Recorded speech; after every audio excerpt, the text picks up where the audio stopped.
Buen día, chicos. Para esta segunda semana de trabajo vamos a hablar sobre los tipos de presión. Vamos a recordar que la presión es igual a la relación entre la fuerza sobre el área. La presión atmosférica. La atmósfera es una capa de aire que rodea la Tierra, por lo tanto ejerce una presión en todas las direcciones sobre cualquier punto.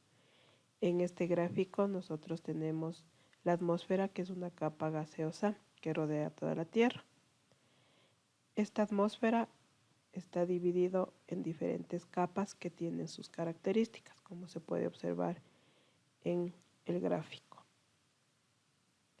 La presión atmosférica es igual al peso de la columna de aire que existe sobre un punto. Experimentalmente se ha demostrado que la presión atmosférica a nivel del mar es igual a la presión que ejerce una columna de 76 centímetros de mercurio. Esto lo demostró Torricelli. En el gráfico usted puede observar la columna de mercurio es introducida en el vaso de precipitación. El mercurio no baja más que hasta una altura de 76 centímetros.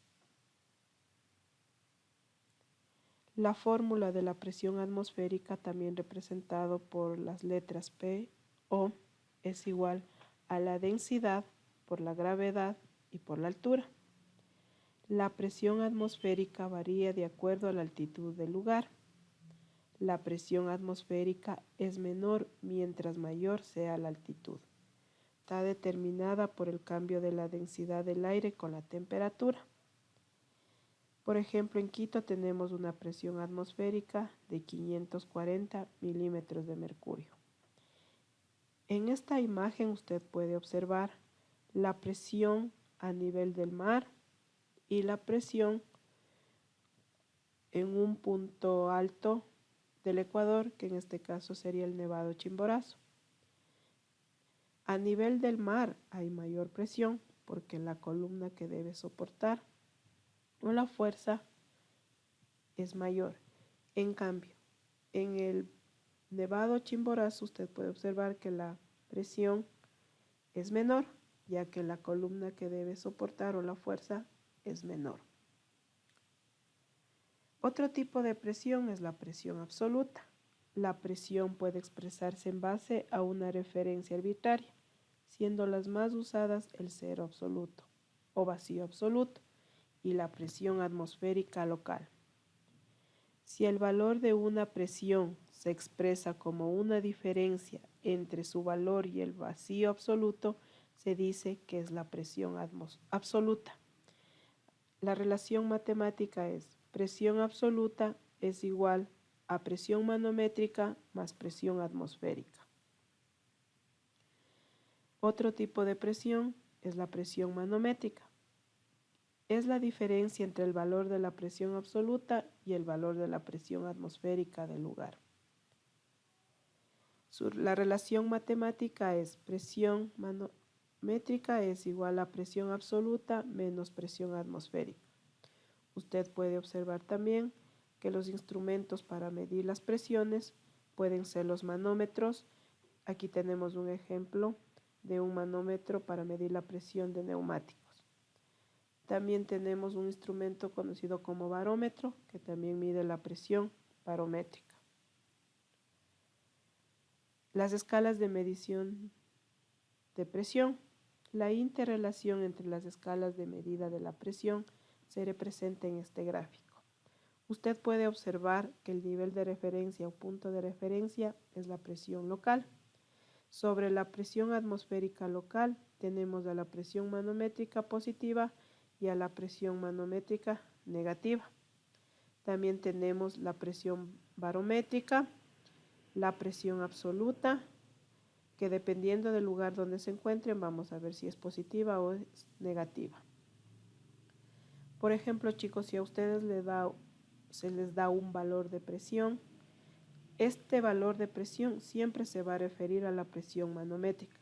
Si es otro tipo de presión, se le va a indicar a usted en el ejercicio o el docente le indicará qué tipo de presión es. Si no le dice nada y solo le da el valor, se refiere a la presión manométrica.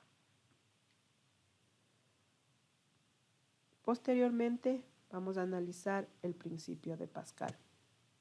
El principio de Pascal dice, si un fluido incomprensible que esté en equilibrio se le aplica una presión P, esta se transmite con igual intensidad a todos los puntos del fluido y a las paredes del recipiente que lo contiene. Mire, aquí en este gráfico nosotros tenemos dos cilindros o dos pistones, a cual se les va a aplicar una fuerza. Esta fuerza va a ser transmitida por el líquido con igual intensidad en todos los puntos. Un ejemplo claro de la presión es la prensa hidráulica, que consiste en dos cilindros con sus respectivos pistones comunicados a través de un tubo transversal. En la parte inferior hay un fluido que generalmente es líquido, o también puede ser el aceite, ¿no? El mismo que transmitirá la misma presión a todos los puntos. De acuerdo a esta imagen y el principio de Pascal, la presión 1 y la presión 2 son iguales. Como la presión es igual a la fuerza sobre área, tendremos que la fuerza 1 dividido para el área 1 es igual a la fuerza 2 dividido para el área 2, como muestra la figura. En base a estos conocimientos, vamos nosotros a aplicar en un ejercicio. En un recipiente hay dos líquidos no miscibles. El primero de densidad de 0.8 gramos sobre centímetros cúbicos, alcanzando una altura de 6 centímetros, y el segundo líquido de densidad de 0.9 gramos sobre centímetro cúbico, alcanza una altura de 4 centímetros. Determinar la presión total que ejerce sobre el fondo del recipiente y la presión absoluta cuando el recipiente se encuentra a nivel del mar y la presión absoluta cuando el recipiente se encuentra en la ciudad de Quito.